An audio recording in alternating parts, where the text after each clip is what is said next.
Welcome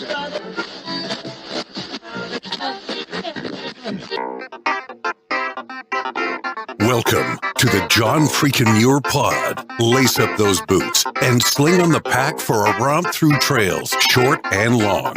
With your host and Renaissance man, Doc. It's time to embrace the suck.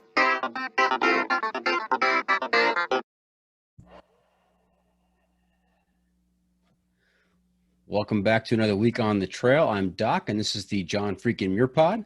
Let's start off with a reminder. If you are enjoying the podcast, take just a minute, help us out, leave us a review on Apple Podcasts. And if you're not enjoying the pod, well, just go ahead and keep that to yourself. All right, let's get to this week's guest. Well, this week I have to give a shout out and thank you to my sister Laura for being my talent scout. I'm talking to a friend of hers who has lived a life of adventure, and I'm very excited to talk to her. Welcome to the John Freakin' Muir Pod, Deana Zabaldo. Thanks for having me, Doc. I'm happy to be here. Now, I've taken a look at a list of your experiences, and I'm not sure if your type of adventure lends itself to the unique American long trail tradition of trail names. So I thought I'd just throw it out there. Do you have a trail name? I don't. Okay, then we'll go strictly by Deana. Sure. Okay. Hey, have you listened to the podcast at all?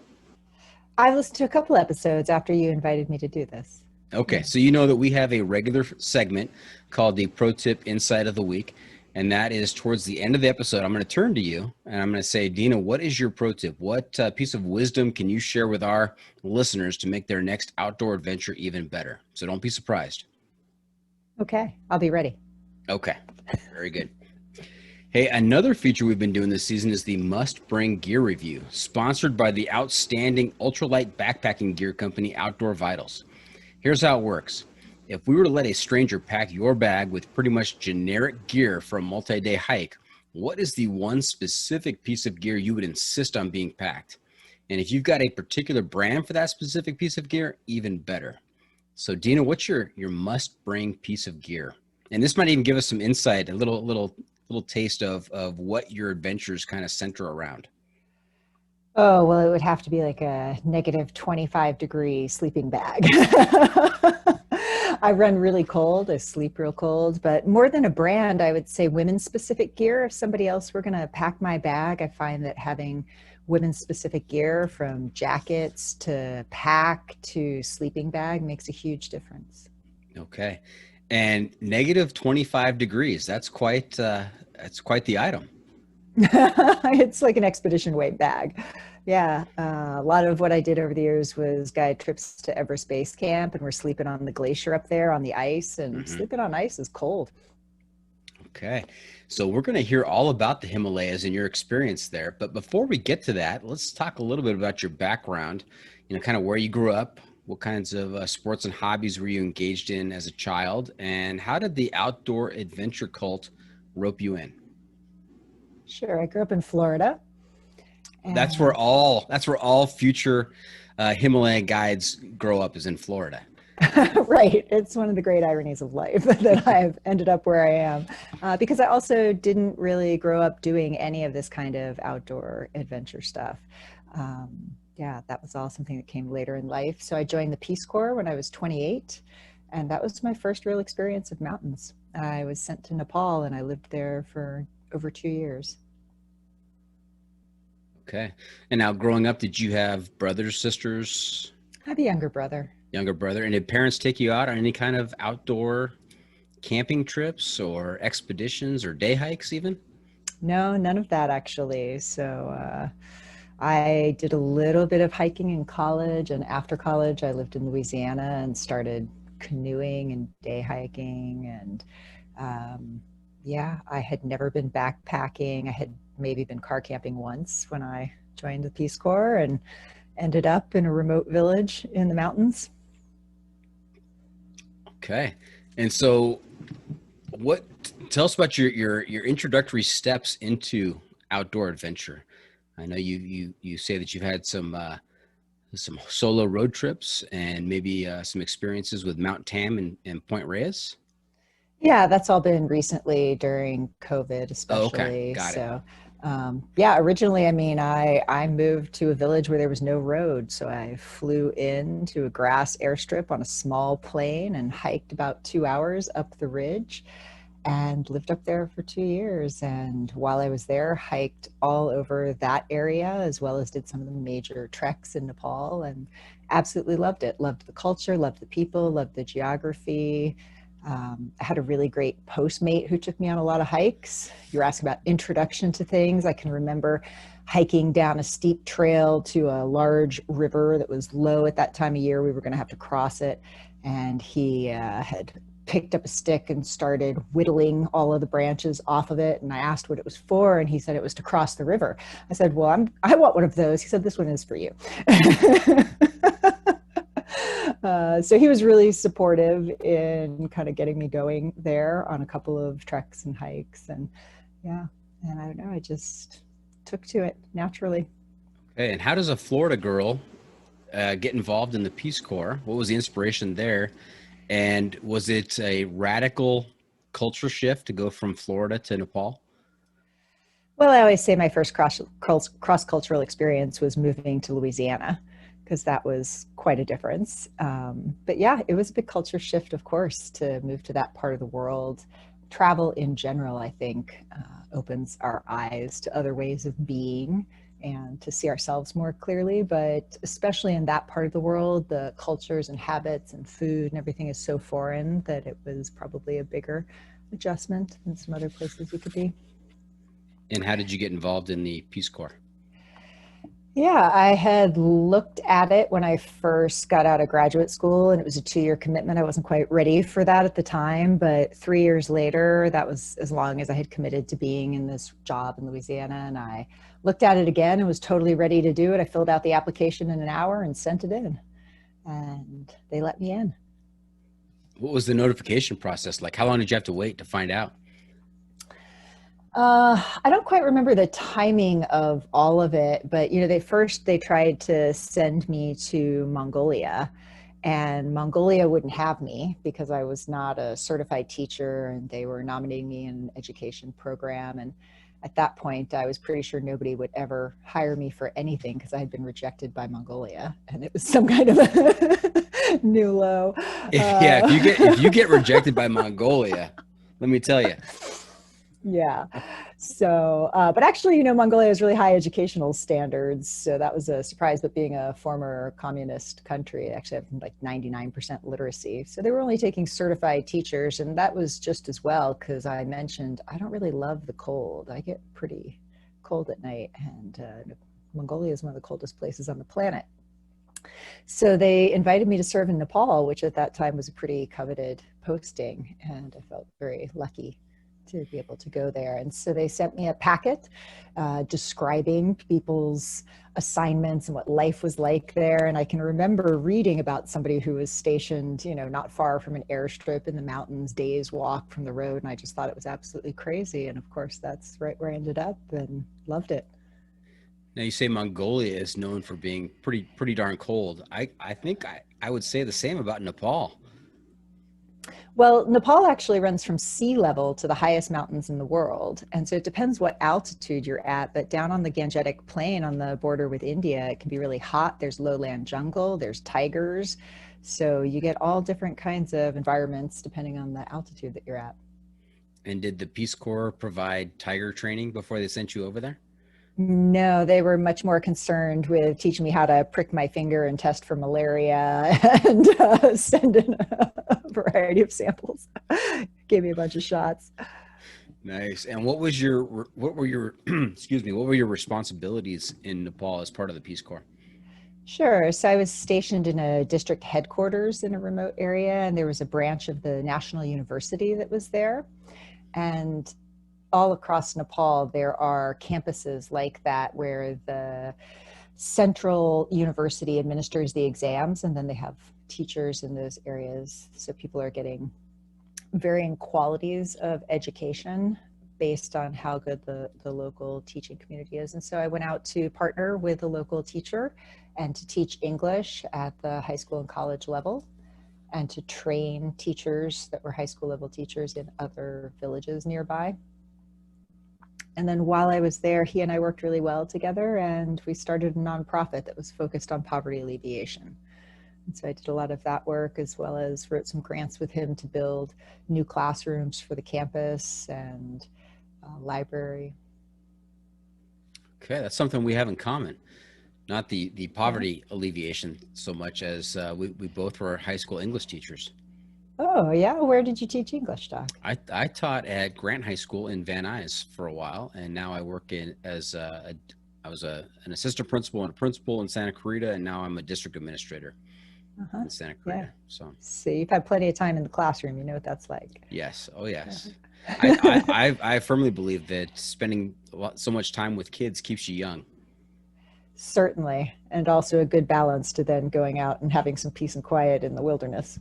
That's right. That's right. Much needed.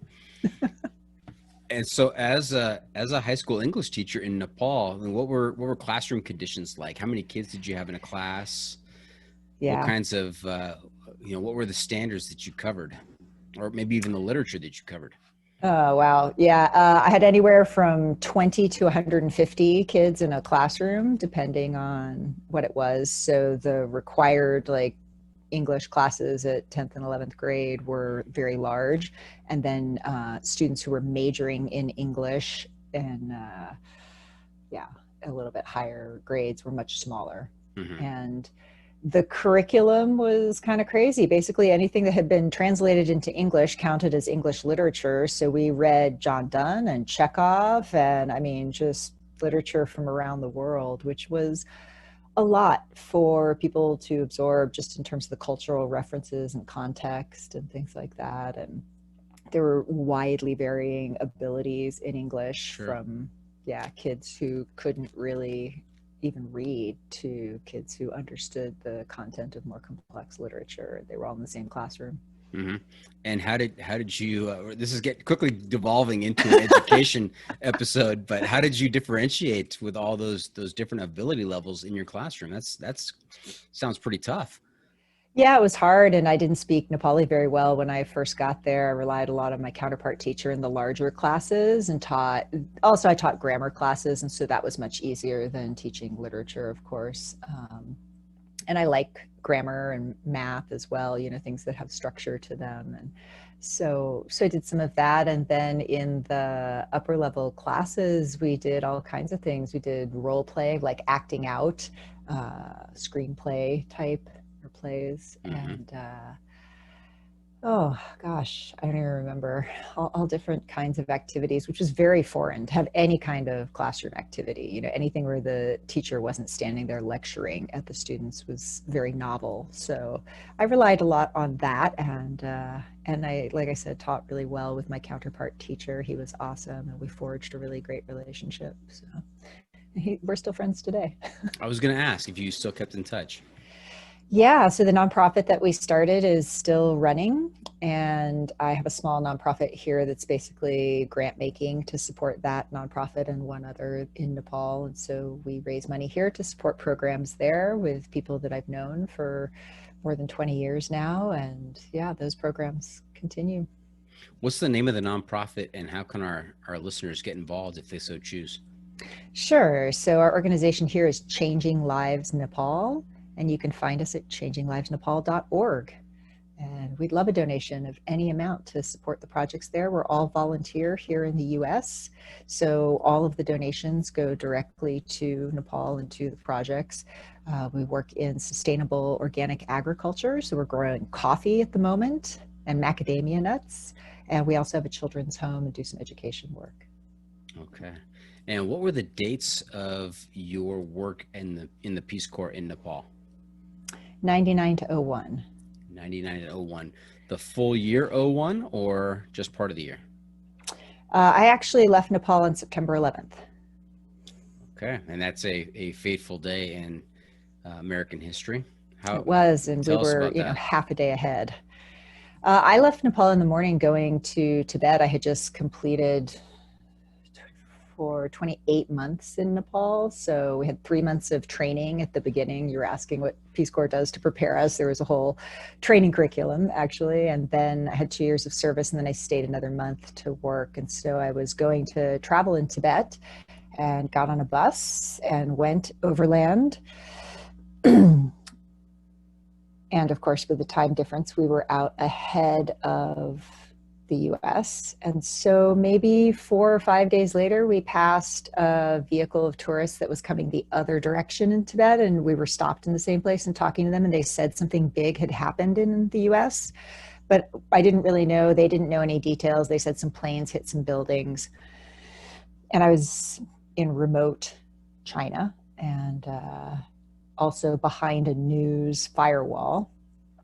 So when I first saw them, there was no internet where I was. And then a couple days after that, I finally hit somewhere that had internet cafes, Shigatse. And when I checked, of course, there was, hundreds of emails of people checking on me and wondering if I was okay and where I was and why I wasn't responding, and sending links to footage I couldn't watch because I couldn't access those those websites from within China.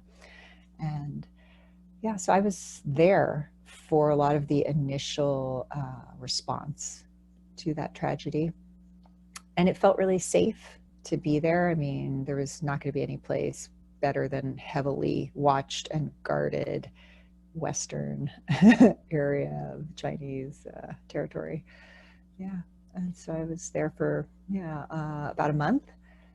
And then I went on to Thailand, to a Muslim island, actually, for another month. And that was an interesting cultural experience as well, given everything that was going on in the world. Okay. Now, I want to go back and unpack some of this, because Sure. some very interesting points there. I think, myself included, I think we take a lot of things for granted and don't have I didn't necessarily realize that you would be 4 or 5 days behind news-wise at that time. I mean, just the world seems so small to us Americans over here, and you know what's happening on the other side of the world in an instant, right? Google, news, internet, everything.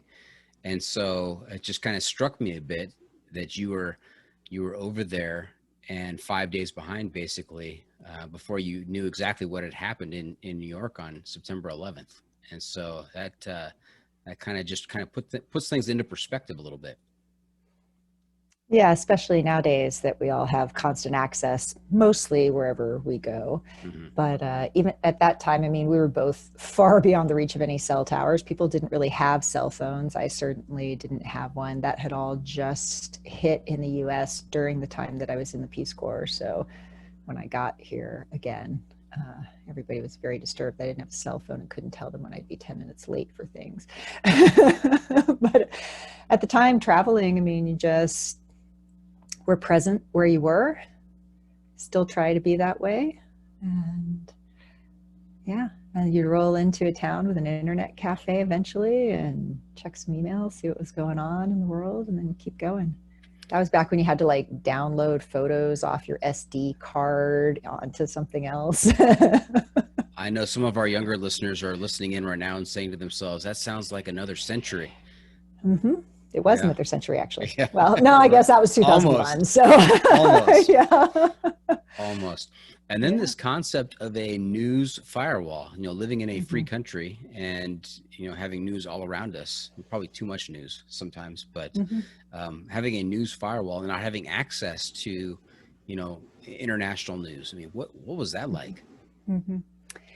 I had already been 2 years in a remote village where I barely had access to those kinds of things. I didn't have a phone even where I was living. So people used to call the shop down from where I lived and ask to speak to me. And then they'd have to call back in 15 minutes and somebody would run and get me and I'd come down there and then whoever it was would call me back.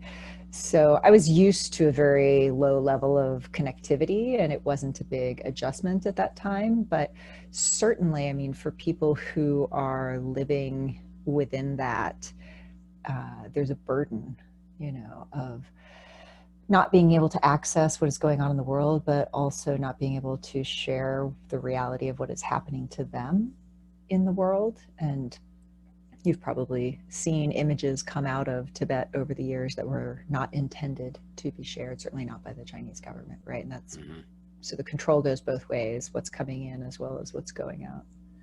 Right. So I guess there's that whole involuntary news firewall. And then there's the, getting out into the backcountry and doing a voluntary news That's right. firewall. You go back and you lose yourself for a couple of weeks, and you come out and you say, I wonder what happened in the world. But two different experiences. And I love that about backcountry trekking. The Everest trip really changed a lot over the time that I was guiding it, because cell towers reached into that area and people had more and more regular access. But when I first started, and certainly a lot of the other places, almost every other place that I guide, there's no cell coverage out there. And so it's a digital detox, which is really good for all of us. Not necessarily easy for those of us who are used to being highly connected, but I think everybody would say it's a good experience to see what it's like to just drop in and be present in a different way. Mm-hmm. And I love facilitating that for people. Nice. Tell us a little bit about your trip to that island in Thailand. Oh, sure. That was all Muslim, and at that particular time period, right after the attacks. I mean, how did that all shape up?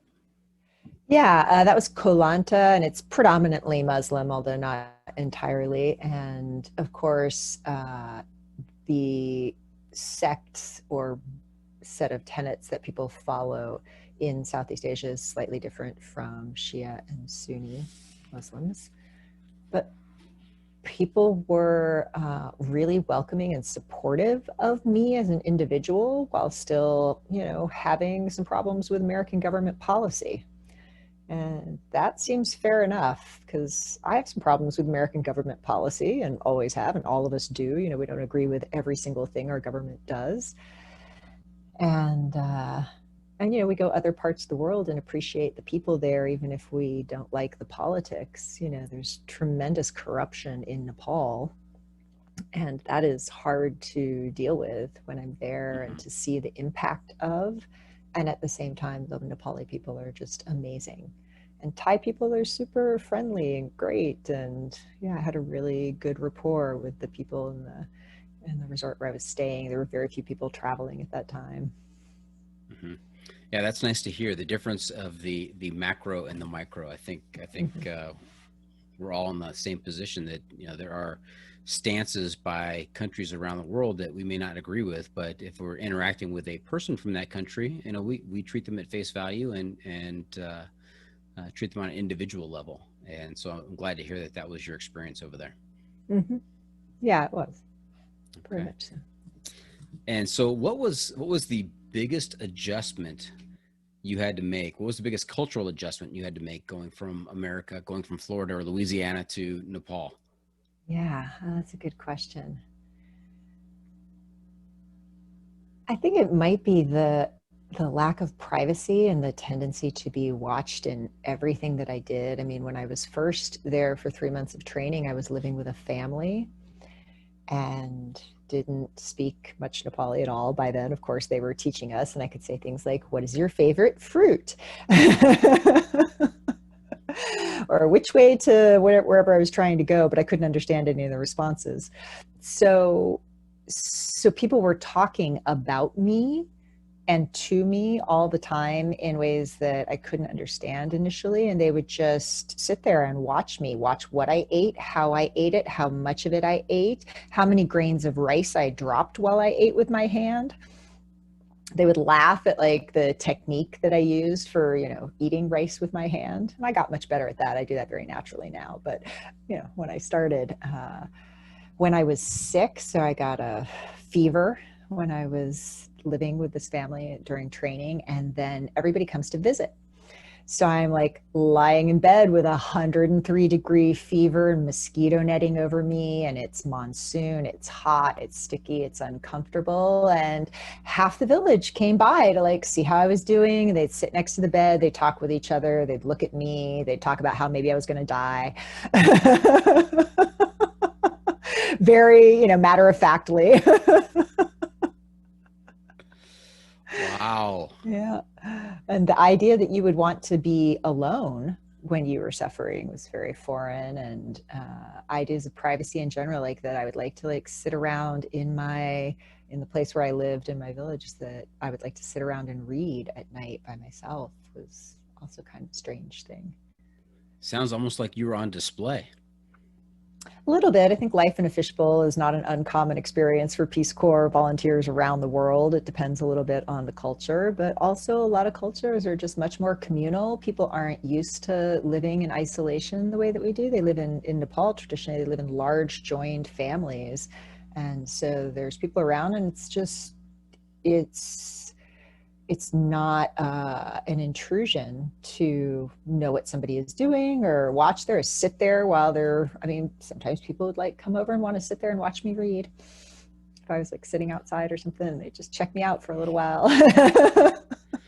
I was going to ask about the family structures and the living arrangements, because it sounds like, in that particular situation with, kind of being on display and a lack of privacy, that's just like you said, a cultural thing. They don't have the same type of housing situation that we have.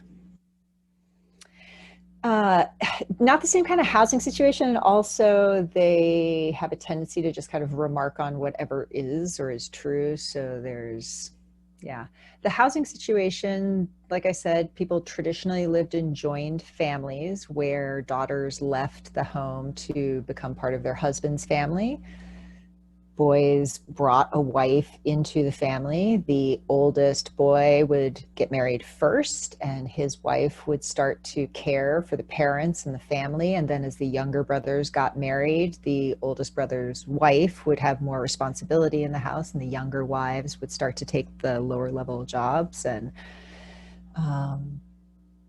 joined families, when they work really well. And I have some close friends there that still live in a joint family, are really happy with it. It's generally done through arranged marriage. So the family is choosing who is moving in and becoming part of the family, right? And, if the family doesn't function as well, as many families across the world don't, then it can be really hard.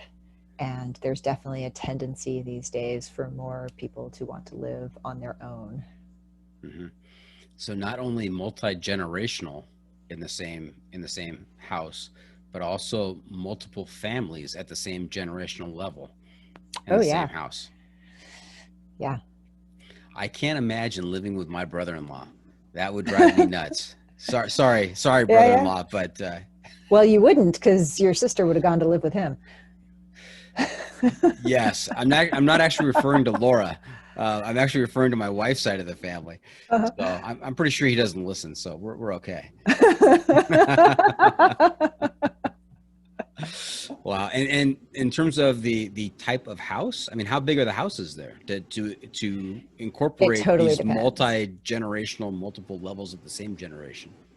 Yeah, it totally depends. I mean, depends on where they're living as well as the affluence.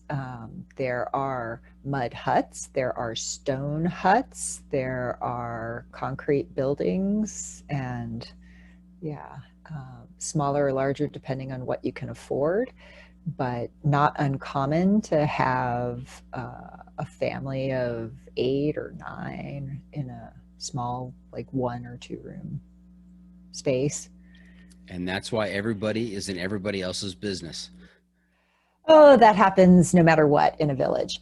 You could still be living separately, and everybody is still in everybody's business. And when I first went to Nepal, and even in years since, people have been like, wow, it must have just been so peaceful. And, the visions of Nepal that people conjure. And actually, life in a village is full of petty politics and roosters crowing at all hours of the night, and a variety of other animals, and people coughing, and temple bells ringing at 4 a.m. And, it's a village. Did you have a good set of earplugs? Oh, I just got used to sleeping through it. Yeah, okay. Very good. Hey, we're going to take a quick break. And when we come back, we're going to get into the story of how you got into being a guide in the Himalayas and some of your adventures. So stay tuned for that. We'll be right back. All right, welcome back. We're talking to Deana Zabaldo, and we're going to get into the story of how she became a guide in the Himalayas. But before we do that, I want to go back to a couple of items real quick before I forget. First of all, how did you meet my sister? Oh, I met her through friends one New Year's Eve when I was just moving back from Nepal to the US, and I wasn't quite sure if I really wanted to be here or not. I sublet a place in San Francisco for 3 months between trekking seasons in Nepal and thought I would just kind of see how it goes. And um, I met her out, and then she and her then boyfriend and eventually husband and some other friends of ours all had such an amazing time and started hanging out together regularly. And then we planned a Burning Man camp together for a number of years, and we just got to be good friends. I lived with Laura and Mark for a little while in a shared house and have known her for not sure how many years now. It's been quite a while. A shared house sounds like a Nepali experience. Yeah, actually, a classic Berkeley experience. Very good. All right, and also I was neglectful. You mentioned the food in Nepal, and I neglected to ask you what was your favorite food in Nepal. Oh, dal bhat tarkari. That's Oh, the required answer. okay. And what is that? That is rice with lentils and vegetables, and that's kind of the staple diet everybody eats twice a day. Now, that varies a little bit for high mountain peoples who might tend to eat more potatoes and less rice. And if you're very poor, you might end up eating a lot more millet or corn instead of rice. But typically, the standard fare diet is rice with lentils and vegetables, and possibly a little bit of meat if you're lucky, twice a day. Okay, and what is the meat of choice in Nepal? Well, that varies on who you talk to, but these days there's chicken. But when I was there in the Peace Corps, there wasn't very much chicken. And what was there was like free range rooster. You would not kill a perfectly good egg laying hen. So you ate rooster, which is very tasty actually. A lot of goat. And so that was the most common meat when I was there. Water buffalo. Those would be the predominant. So I've not had goat or water buffalo. What is their equivalent taste, do you think? Goat is not so different from lamb, and water buffalo is a little bit tougher, maybe a little tougher version of beef. Okay. And then, of course, over the last 20 years, they overthrew the monarchy, and there was a period where people ate a lot of beef. All of the ethnic groups, basically in rebellion against the Hindus who had ruled Nepal for so long, slaughtered cows and ate beef, and as a form of rebellion and political statement. Wow. Okay. Very good. Now, how did you go from being in the Peace Corps and teaching English, and then kind of traveling around after or right around 9/11? How did you transition into becoming a trekking guide for Himalayan trips? Sure. So when I moved back to the United States, I wasn't quite sure what I was going to do with myself, and I moved out to San Francisco. My postmate in Peace Corps, who was a year ahead of me, so he had been there for a year when I showed up. We overlapped for a year. The guy was saying supported me a lot as I started trekking. He was going to graduate school at Stanford. And so I came out with 2 duffel bags and slept on his dorm room floor. And this was when Craigslist was a very new thing. And so I got a job and a place to live and all of this, and lived in San Francisco for a couple of years and loved it. Loved San Francisco, made a lot of good friends out here, but never really fully reassimilated into American life, and thought that I might want to go back and spend some more time there. And the flights were particularly expensive compared to living there. So I thought maybe I would take a trekking group with me to pay for the cost of my flight, and then I could do whatever I wanted once I was over there. And I was thinking about all these things. Eventually, I did go back and visit in the middle of the 3 years that I lived in California and decided I did want to go back. And so I quit my job and I wasn't quite sure what I was going to do with myself. And a friend of mine who was in marketing had gotten me to agree to go to this networking event with her. And you probably know these things because half the people there are like in marketing or the real estate agents. And I knew they were all going to be like, hi, I'm a salesman. What do you do? And so I needed to have a ready answer. And I thought I would tell them all I was a trekking guide and that I led trips. And so I told them all that. And they were like, wow, that's so cool. Can you send me some information on that? I was like, oh, sure. And then I had to go home and figure it all out. We call that speaking it into existence right there. Yeah, absolutely. I think it was FDR who said something like, anytime somebody asks you if you can do something, tell them, sure, I can, and then set about figuring out how to do it. Mm-hmm. Yeah, so that's actually how I got started. I put together a trip with the support of a friend of mine who had edited The Lonely Planet in Nepal and had been guiding trips. She connected me with her tour operator, and I put together a trip. And although none of the people I met that night ended up coming, very serendipitously, a group formed. People that I found or was connected to in different ways. Some people I didn't know at all, and some people that I did. And that was my first trekking group. And I got over there and guided that trip. And then it was kind of like, well, that's done. And did a few other things that year, traveled a lot. And then some friends reached out to me and they were like, we couldn't go last fall. And like, what's going on now? And I was like, oh, I don't have another group. And they're like, oh, there's 6 of us. I was like, okay, great. What do you want to do? Now, hang on, Deana. Hang on. I don't want to skip over this first trip. So you kind of told people you were going to be a trekking guide, or you were a trekking guide, and then you went about putting this together, and you get over to Nepal, and you've got how many people with you? Well, I went ahead of them. Okay, you went ahead of them, and then you brought over how many? That's a good question. How many were in that first group? Maybe 7 or so. Okay, and you had never been a trekking guide before? Well, I had done some trekking when I was in the Peace Corps, and I had organized the logistics for some other volunteers to come out to where I live, and we all trekked to Makalu, which was the 5th highest mountain in the world, and was the largest mountain in the area where I was living. So we did that trek, and although physically it was super demanding for me at the time, I did all the like food and hiring the porters and arranging some of that stuff because I was local there, and I do that very naturally. Okay, so I want to hear about the logistics on this, because as you were explaining it, I had in my mind that you bring over 6, 8 people, and they hand you a map. The company that you're being the trekking guide for, they give you a map and say, okay, go to it, Deana, and you're kind of on your own. I'm like, how does this work? Yeah. And, often people think like, wow, you're off in the backcountry and, in these remote areas, just carrying your pack and hiking, but it's not really like hiking is in the States. So for one thing, these are fully supported higher end trips, which means that we have,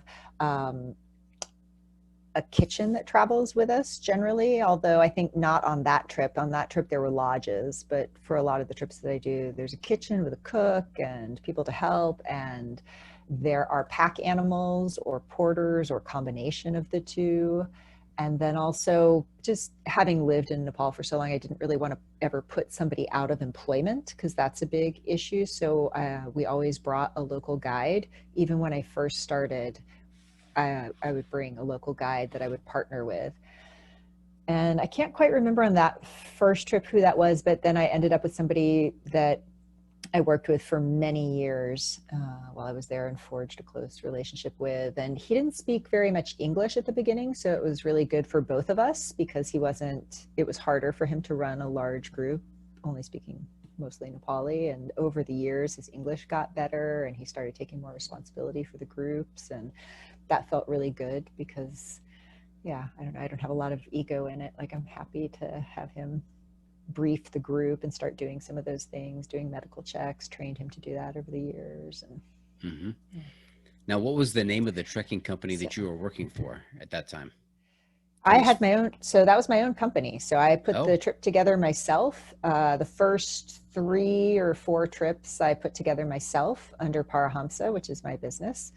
And so you were asking, so that first trip, I mean, I had a team of people and I put together those logistics working with a partner in Kathmandu, and then yeah, ran the trip.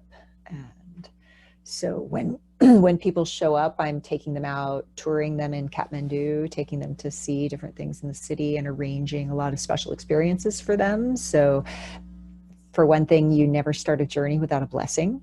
So over the years, every group that I've had has always received some kind of blessing, whether that has been from Hindu sadhus or from Buddhist monks. There's always been some kind of ritual at the beginning in Kathmandu, which has been a great cultural experience. And then we go off into the mountains after a couple of days and start hiking. And that's depending on very similar to my hiking experience. We start the trip with a blessing. It's usually my wife telling me, "Don't do something stupid and get hurt." uh-huh. Yeah, she's blessing you for your well-being. That's Absolutely. right. That's what I tell myself. Uh-huh. Now, when you left the city and you go out into the Nepal backcountry, I'll call it. How long were the trips? I mean, are these day trips? Or are these week-long trips? What kind of distance Yeah. do you cover? Yeah, so those are all good questions. So the trips generally are about 3 weeks in country. And of that, anywhere from 13 days on up trekking. So the longer trips that are a month in country have been even in 3 full weeks trekking, even a little longer, 24 days trekking maybe was the longest one. And how many days? And what was the other thing you asked? Uh, Distance.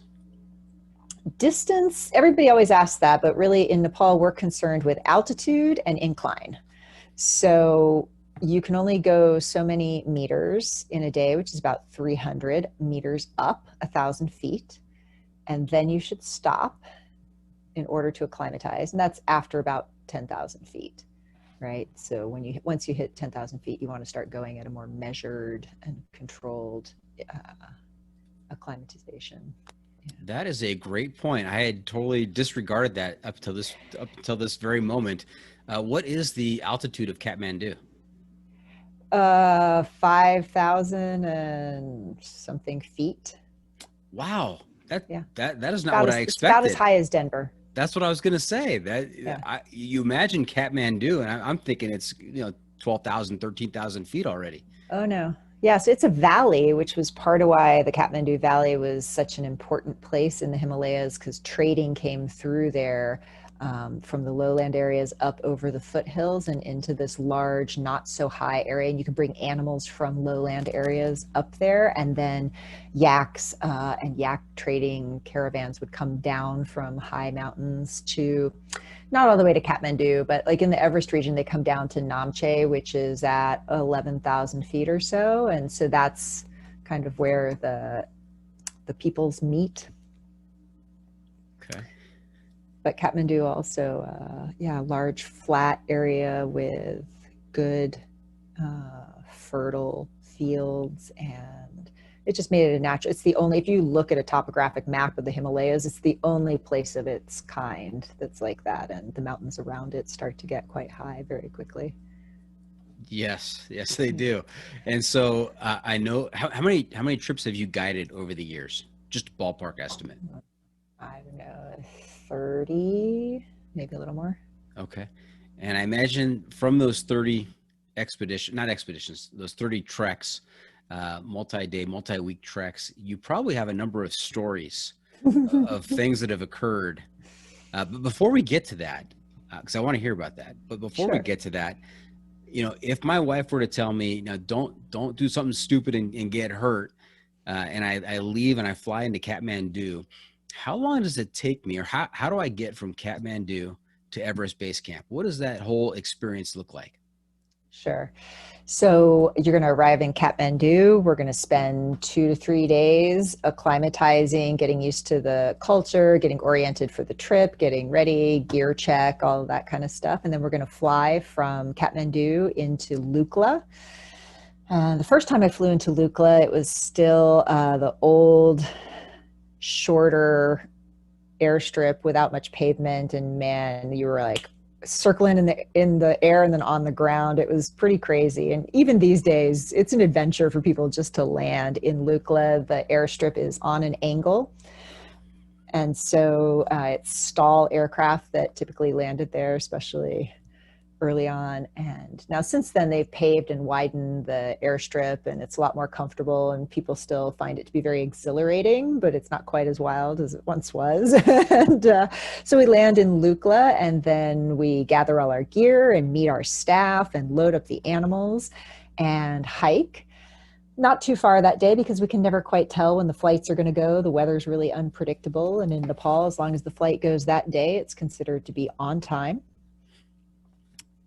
So we hike a little ways and stop for the night, and then the next day we have a big climb up to Namche, and that's really where people start to get their first taste of what it's like to be climbing in the Himalayas, because it's a long uphill stretch into a beautiful mountain bazaar town that is surrounded by snowy peaks. Now, when you say bazaar, you don't mean Bizarre. You mean Bazaar. That's right. I mean, a traditional trading post where three valleys meet the lower area. So three high valleys come together, and then there's a path up from the lower area. So it was a traditional trading area. Mm-hmm. And what is the altitude of Namche? 11,200 maybe. Okay. And Lukla, what is the altitude there? 99. Okay. So you go from Kathmandu at about 5,000. I actually don't know these numbers so well off the top of my head, and it's been a number of years since I've been guiding Everest Base Camp, at least 5 or 6. We'll put a disclaimer out there. Check your altitudes before going, but just roughly. Yeah. So you and then we're going to hike. We're going to hike from there about 9 days up and 4 days back, roughly, because of the altitude acclimatization. So we're going to hike much longer days coming back, but we're going to work our way up into the mountains. There's 2 places where we're going to spend a second night just so that we can acclimatize well. So we'll stay at that elevation for 2 nights. One of them is in Namche. It's about 11,000 feet because we've flown from Kathmandu, which is at 5 something, to, and within a day or so moved up to 11. So we're going to spend 2 nights there to acclimatize. Then we're going to move up some more and spend 2 nights at 14,000 because that's where people really start to feel the altitude, and that extra night helps people to adjust. Well, I'll just tell you that I've been on top of Mount Whitney, which is the highest mountain in the lower 48, and that's at 14,500. And the last half mile getting to the top of that thing, it was like walk 100 yards and take a 5-minute break. Walk 100 yards, take a 5-minute break, and that was just at 14,000 feet. And so I know we're going to leave 14,000 feet in the dust here in a little bit as we approach Everest Base Camp, and I can't even imagine. You went from sea level, presumably somewhere in California, to 14,000 feet. How quickly? Well, it came on the last day of our John Muir Trail hike, which we spent about 80% of our time on the southern half above 10,000 feet. So we had kind of been acclimated. But yeah, that's better than most people, because I know a lot of people actually do a fairly quick trip to Whitney, and I think it's really hard on the system. Yes.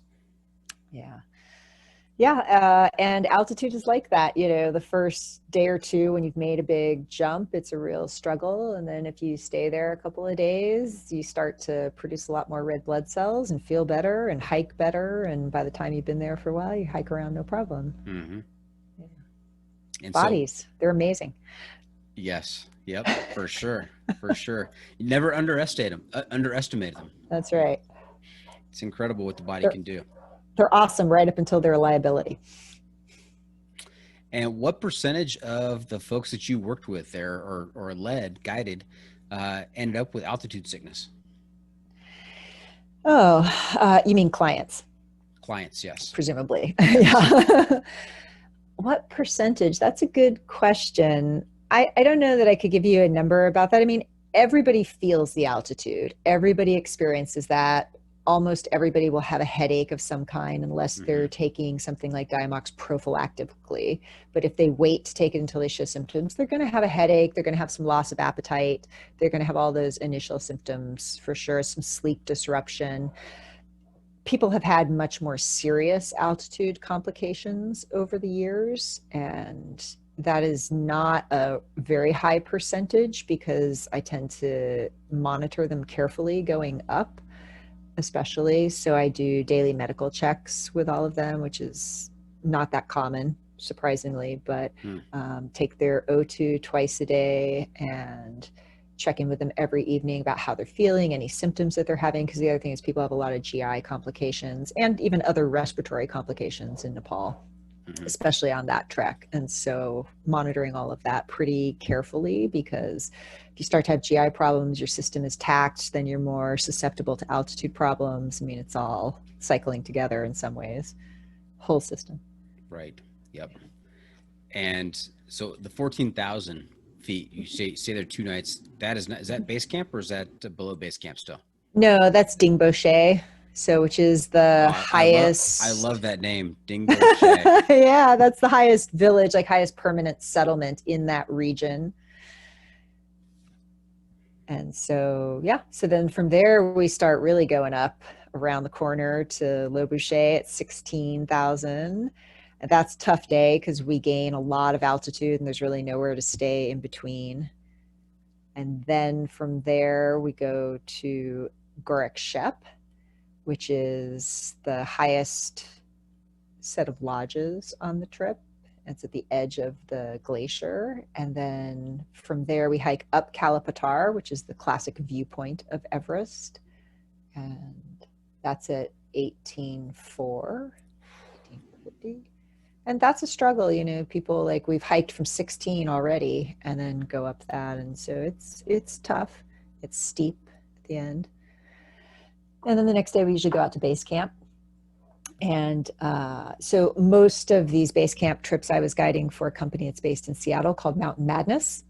A lot of people have heard of them because the book and movie Into Thin Air was about Scott Fisher, and that was Scott Fisher's company.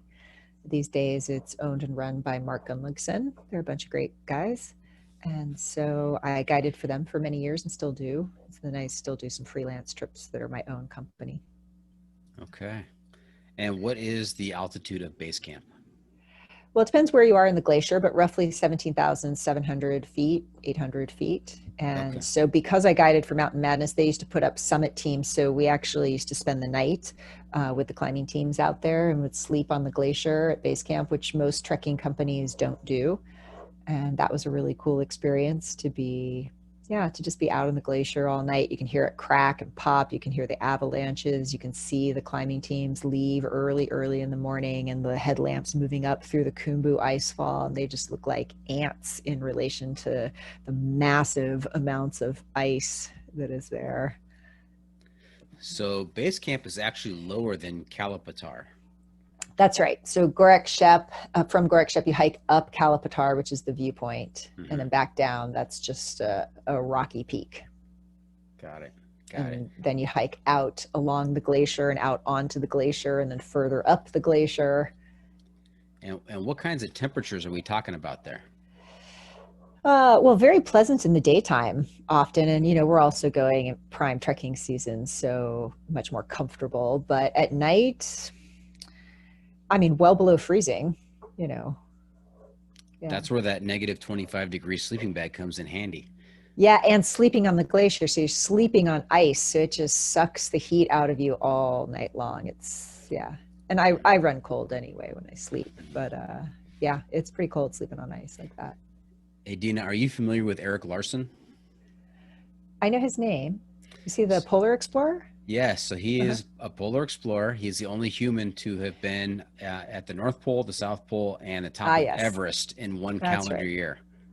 And so he was on the podcast earlier this season, and he took us through that day, the final day, the ascent to the top of Everest. And I have to tell you, it gave me chills just hearing him describe it and everything he went through and what it was like up there. I find I pinch myself thinking about the people that I've had the chance to talk to as, part of doing this podcast. And I consider myself very, very lucky. And so Yeah, his well, story was just amazing. I don't doubt it. And, that is a whole class beyond what I do. I tell people, like, we go all the way to the start and then we turn around and go home. Because what those Everest expedition folks, what the summit teams are doing is a whole different class. And it's mountaineering.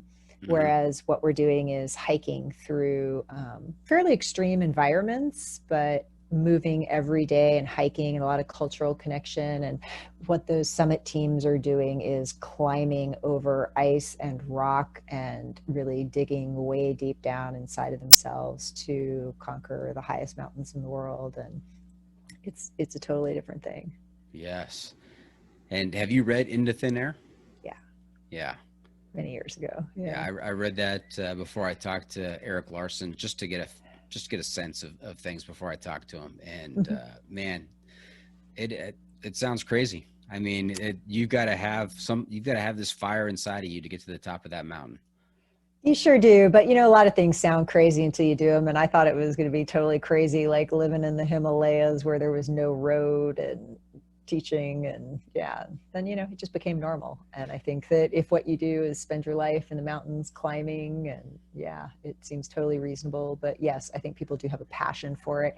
Everest in particular has become very commercialized. And there's a lot of people who want to do that just to say that they've accomplished that thing. And they're not necessarily passionate climbers per se. But I think almost anywhere else you go in the world to see people climbing, like, they've really got a passion for it. Yeah. And correct me if I'm wrong, because I very well may be, but the commercialization of Everest, that has led to some additional problems, is my understanding. Yeah, many. I mean, just both in terms of capacity. So of course it's brought increased revenue, but it's also brought increased environmental impact. Having people who are less adept in the same environments as people who are very adept in trying to summit creates some problems. I'm sure you've seen photos of the hundreds of people in a line trying to work their way up the ropes and things like that. So, and there have been other conflicts over the years. And when you're in a line of 100 people waiting to get to the top and you experience a medical emergency, I imagine you're kind of locked into that position. It's tough to get that person help. Yeah, I think it is. And, again, this is beyond my purview, but I do know that that's an issue. Yeah. Hey, just because something's beyond our purview doesn't prevent us from talking about it. We do that all the time, Deana. As long as you're not going to hold me to it. No. And the tagline for the description for this podcast is it's a romp through trails, short and long, told by people who barely survive. So it's already there. We're not experts. Yeah. Very good. So tell me about what happened in 2013 for Deana Zabaldo. Sure. I think you're referencing the fact that I won the World Guide Awards. World Guide Awards. Yes. Yeah. So Wanderlust magazine is kind of the UK equivalent of Outside magazine. So it's an outdoor adventure magazine that's very well known and well respected. And they sponsor the World Guide Awards every year. And so that is guides from all different kinds of trips, not just trekking. People who guide safaris and just all kinds of stuff. And Mountain Madness nominated me for it. And then a whole bunch of my former clients wrote in about why they thought I should win. And Wanderlust has a number of criteria. I don't know all of the criteria they use to assess everything, but some of it is expertise. Some of it is client service and client recommendations. Some of it is giving back. And, I had expertise in a lot of those areas, right? So I spoke Nepali. I had been guiding for a number of years at that point. I had been in Nepal. I had been running a nonprofit and doing work to give back with every trip. And clients on every trip wanted to know how they could give back, and supported a lot of the work that we did over the years, which was really amazing, as well as just giving to the trekking staff. Like, people were really generous in supporting the teams. And part of what I always wanted to do as I traveled with groups was to connect them to the local culture and the people, and to see the reality of people's lives. And so some of that was just seeing the reality of, like, what is our staff's lives like? Every trip I used to put together not a porter program, but a staff program, where everybody on our staff would come together with all of the clients, and we would sit around and have tea and talk about each other's lives. And this is where everybody would get to find out, like, how many kids you have at home, what you do in the off season, whether you're, from Canada and you're a doctor, or whether you're a farmer in a village and you grow rice. Like, everybody shared about their lives, and it just formed a really deep connection. So I did a lot of things like that I think set apart the trips that I ran over the years. And yes, I made the cut. I made the final 3. I didn't know if I was really going to win, but I got invited to go to London to the National Geographic Society there. And then the winners were announced, and I won. How many winners overall? One. Just one. Just one. you, Deana Zabaldo, guest on the John Freaking Muir Pod. You were the World Guide Award winner for 2013. Yeah. Wow. Congratulations. That's so exciting. Thank you. Thank you. Did it come with some huge monetary award? No, it did come with a cash award, but not huge. Okay. And yeah, some very nice binoculars, Zeiss binoculars, a few other things. Yeah.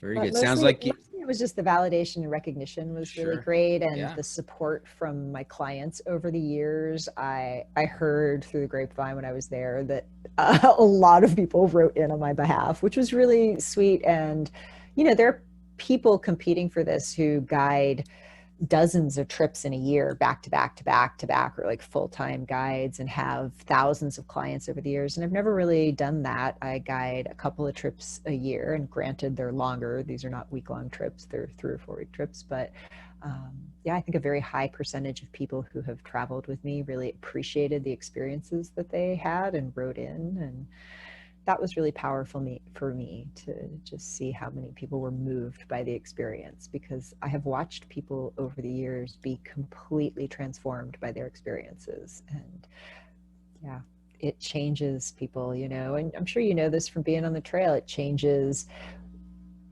how you view yourself, how you view the world, what you think you're capable of. Makes you grateful for small things in your life. Supports people in pursuing their vision and their dreams.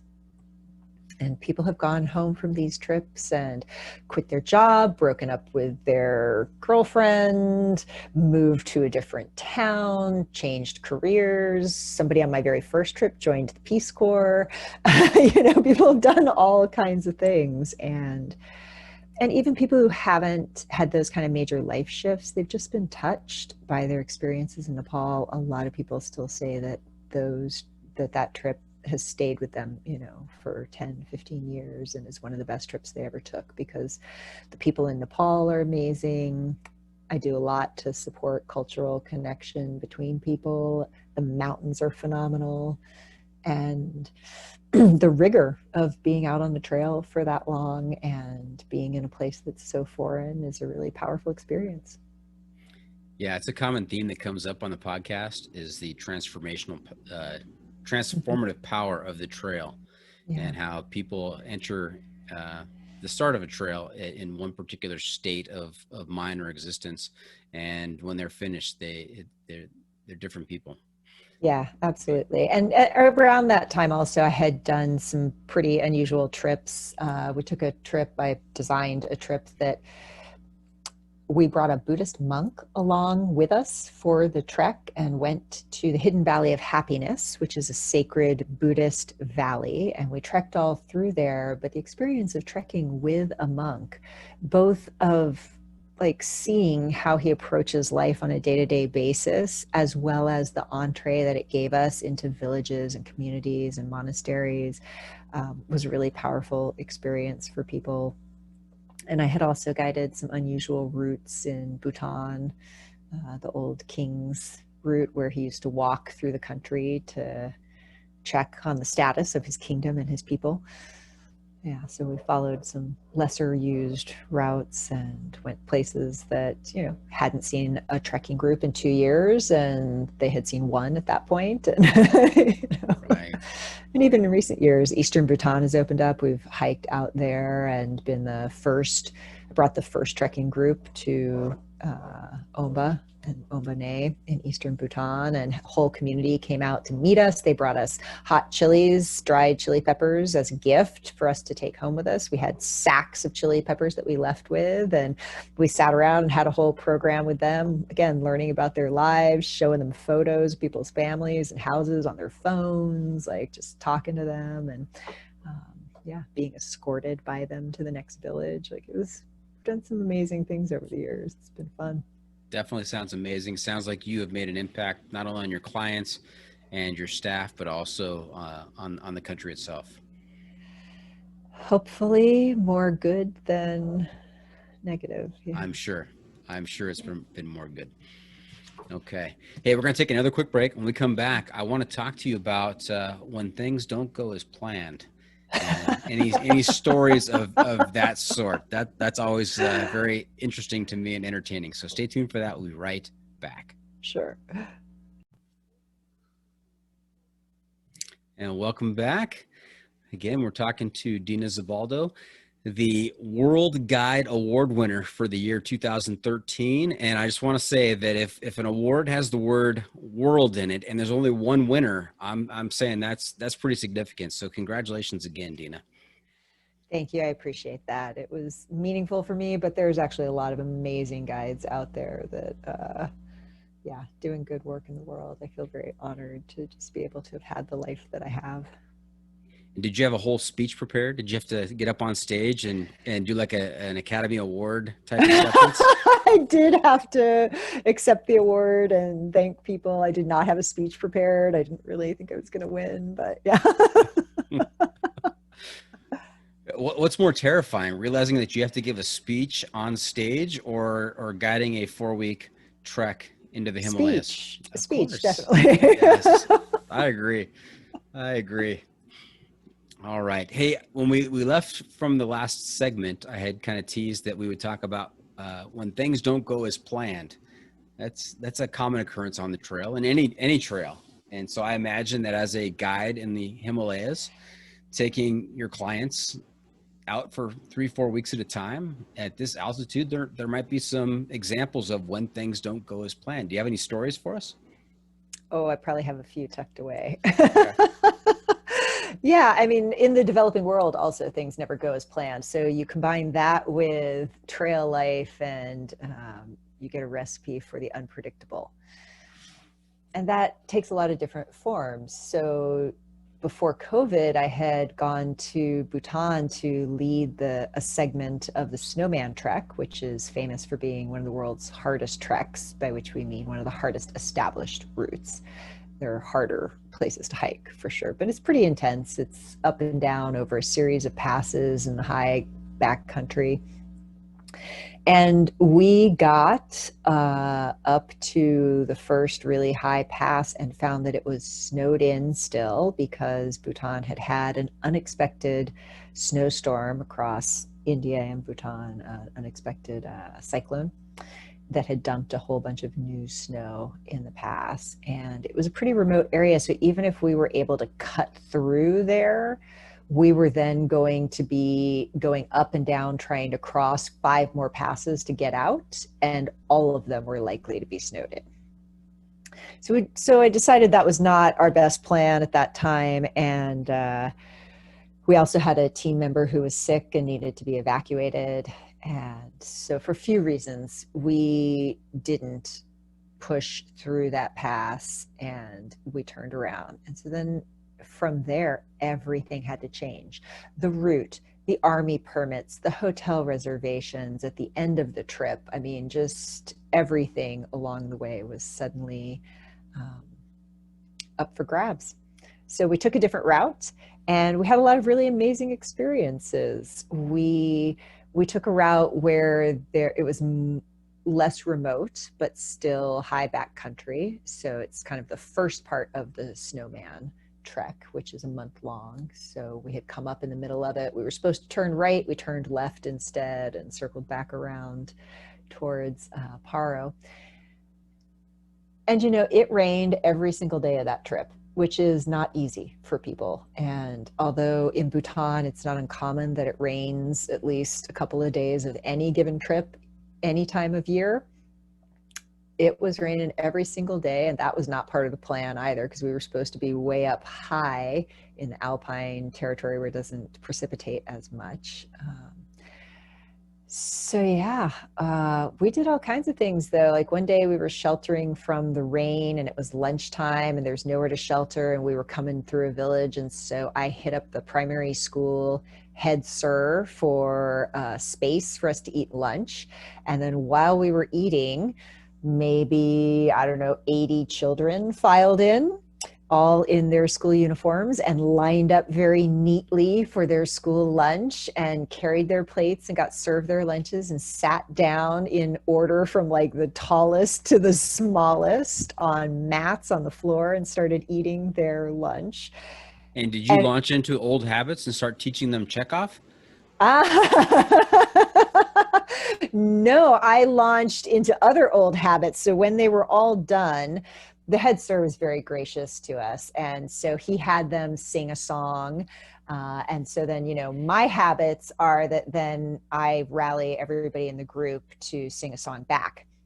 So we did that back and forth a few times. And you'd be surprised how hard it is to find a song that a whole bunch of Americans know the words to and can sing semi on key. So we did that back and forth until finally people were fairly worked up, and then I led the hokey pokey for all 100 of us or so. Nice. You know, I was just going to say that, you know, it's been my experience on the trail when I've been by myself at times and trying to pass the time. I quickly realized that I do not know all of the words to any song except Happy Birthday and now maybe Hokey Pokey. I could probably do Hokey Pokey, but the rest of them, I know the chorus and that's about it. So I can imagine how difficult a challenge that must have been.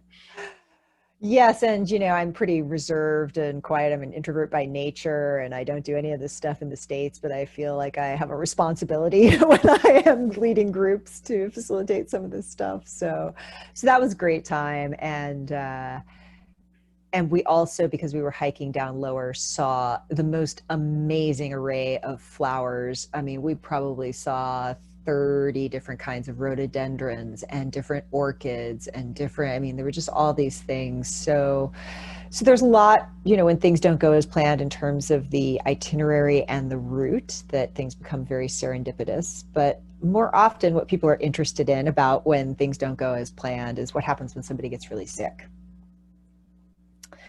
So I've had a number of people be evacuated off the trail over the years. And the very first time that happened, I had an older couple on the trip, and they were strong hikers and backcountry skiers and owned an outdoor sports store, and they were just fabulous and strong. But he had been struggling with some respiratory and GI problems for a few days. We were actually on our way down at that point, and that's not when you expect anybody to be having serious altitude problems for sure. But he was not hiking very well, and we put him on a horse to help for the day that we were going to do this big climb. And I actually was hiking with the group. He was out ahead of us, and I left the group and hiked out ahead to catch up with him and the horse because I wanted to see how he was doing. And I got up there, he was sitting on a stone bench, and I walked up to see how he was doing. He looked at me and he just fell forward onto me. And those are the moments where it's like, okay, wait, woofer training, wait, what? Airway, breathing, circulation, you know, these things that they drill into you, and thank God they do, because those are the moments. So he did come around, and when he did, he couldn't tell me where he was. And, you know, so he kind of knew his name, but he was definitely out of it. And by that point, one of the staff had caught up with me and was asking, you know, like, is he okay? Do we need to call a helicopter? Sister, like, should we call a helicopter? You know, there was a lot of pressure on for a decision in the moment. Yeah, and I looked at this guy who was older, had complications for days, was not hiking well, had lost consciousness. And the answer was, yeah, like, we're calling a helicopter, right? And that's become much more commonplace in the Everest region these days. But at the time, I mean, even then, like, it was not that uncommon, but it was the first time it had happened to me. And I was very fortunate that season. We had some people who were doing additional technical climbing stuff. So I had another Nepali guide with me, which was not uncommon that I would have a Nepali guide to take them like off on these spurs and do some other things. And the guy who was guiding with me that season was Pemba Sherpa, who is the National Geographic Adventurer of the Year from the rescues that he did on K2. And he just happened to be with us because it was an inauspicious year for him to be doing technical climbing per his lama. So, so he had a lot of experience. And so once he caught up with us, we were talking about what to do. And we basically had to move this guy from where we were to where a helicopter could get to us. And that's not an easy thing in the mountains. So the way that we did that is that they carried him on their backs. 2 or 3 of them took turns. And yeah, the horsemen, because your average rural Nepali is fairly strong. So our horseman was super strong and carried this guy. And also one of our other young Sherpas who went on to run the Everest Marathon, become part of climbing teams. He carried him, and they rotated through carrying him until we could get him to where we could get a helicopter to land. And the helicopter came up from Kathmandu with oxygen, and we flew him out, and that was pretty scary. Wow. Yeah, just even looking at the logistics of like, how do you get a rescue when you're ready for one, right? And there have been times over the years when that hasn't been possible, and have helped to carry somebody down in a snowstorm, you know. Yikes. A few, yeah, life or death. Yeah, I mean, it's part of the package. That was pretty serious. Kind of brought the mood down a little bit. Sorry, but you know, that's a real part of being in the mountains. And even when you're taking good care of yourself and good care of other people, the unexpected can happen, and you want to be sure that you have a plan for how that's going to be dealt with. Yeah, there are some similarities to an experience I had. My sometimes co-host, who always listens, so I know he's going to hear this, Chopper, he earned his trail name when we were out on the trail, and we were stuck between 2 passes above 11,000 feet, and he came down with altitude sickness. Mm-hmm. And, you know, he's a bit advanced in age. He's younger than me, but he's a bit, and he's complicated. I don't know if he had complications, but he's certainly complicated. And he had to be carried out on a helicopter. So yeah, those are dangerous situations between 2 passes. Like, you're lucky if a helicopter can get in, but if you can't and there's no way to descend and you got to go up and over, yeah, you've got problems with that. Yep. And you know, in Bhutan we carry a gamoff bag, old school, because you can be way in the backcountry and not really have another alternative. You have to be able to depressurize somebody where you are. Oh. That's what what is it, a gamoff bag? A gamoff bag? Yeah, I mean, you basically pump it up and it creates a pressure chamber. So it's effectively lowering the altitude right where you are. Yeah. Okay. So Chopper, if you're listening, and I know you are, that's your must-bring piece of equipment, a gamoff bag. He's going to need a friend to carry it. Yeah, that's what you have to bring on your next trip. Very good. All right. Hey, any embarrassing moments out on the trail? In the Himalayas in Nepal? Oh, yeah. I distinctly remember having my whole group out on the glacier at Everest Base Camp, and I was going to go see if the medical tent was open, because there's Luann Freer started a great program up there that provides healthcare to all the groups and to all of the local staff, all of the Nepali staff. at a discounted rate. And so we often stop in to visit and see the facilities. And I was just going to pop over there to be sure that the tent was actually open and they weren't busy. And I took a couple of running steps on the glacier and fell flat on my ass in front of the whole group. Said, so that happens. They said, this is the person guiding us. Okay. By that point, I'd been with them for a while. They I don't think their confidence was undermined, but they were entertained. Okay. Very good. All right. And we've had all kinds of other crazy stuff happen over the years and just fun stuff. We've talked with Buddhist nuns and pet yaks and had yak butter tea and nomad tents in Bhutan, and been inside people's living rooms far and wide. Tell me, is the yak dung dust in Kathmandu, is that really a thing? Not in Kathmandu. There's no yaks down there. Oh, okay. So the dust and pollution in Kathmandu is really terrible. There's a tremendous amount of pollution there, both because it's a valley and because of all the exhaust and construction and all kinds of things, and long dry season. Yeah, I think I had previous. Oh, go ahead. Yeah, so then there are Yak Dung Fires, which might be part of what you're thinking of up in high country. They basically, because there's no firewood, dry out the yak dung patties and then burn them. And, if that's in an iron stove, then it's okay, right? It's just like a fire anywhere. When you first start it, the smoke comes into the room a little bit, and then once it gets going, it carries right out the flue. Mm-hmm. Are they cooking food on that iron stove? No, they're usually cooking food on propane in the kitchen. Okay. All right. Good to know. Good to know. And even, when we take trekking groups, like we're not cooking on firewood, we're cooking on propane these days. We used to cook on kerosene stoves, and those are really not good for the cooks. The quality of the air that they inhale in those tents year after year is a real problem. And so, we cook on propane now, and better companies, it's something people could look for, but better companies will be carrying propane gas, even those big cylinders with a stove. Mm-hmm. Okay. Now, what's next for Deana?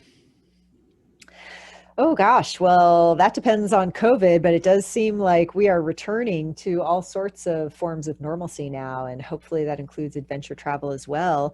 I didn't get to complete that snowman trek back in 2019, so that is on the books for this September through Mountain Madness, and I'm hoping that it'll happen and that we'll be successful. And beyond that, I have started guiding some other trips for my own company that are more a blend of spiritual adventure. So really getting to know the culture and getting a deep immersion into monasteries and far-flung corners of the country, and combining that kind of cultural experience and spiritual experience with less intense treks. So not 24-day treks, but maybe more like 6 or 7-day treks. All right. Now, I want to ask, I'm going to pin you down on an impromptu top 5 list here. So if we had maybe a long trail hiker who wanted to branch out and do something, more international, go over to Nepal, what are the top 5 must do or must see things in Nepal? Well, Mount Everest. But even more than Mount Everest, I would say the sweeping panorama of the Himalayas, which you should see both hiking through it and potentially from the plane as you land or depart. 5 more things. You've got to visit a pagoda-style temple in one of the old palace squares. Those date back to the 18th century and are typically Hindu temples. And be sure to ring the bell to get the god's attention and receive a blessing while you're there. So that's Hindu. You should also visit a Buddhist monastery. The Tibetan Buddhist community in exile is very large in Nepal, and so there are Tibetan Buddhist monasteries all over, and they are a cacophony of color while being very serene and still places. And they often have, 2-story tall statues in the middle of them. So that's pretty fascinating. Visit a village off the beaten route, so someplace that doesn't have tourists going through it all the time, and just kind of wander through and see people, because village life is absolutely one of the best things in Nepal. At 4, I think that's 5. But if you have another one, Okay. go right ahead.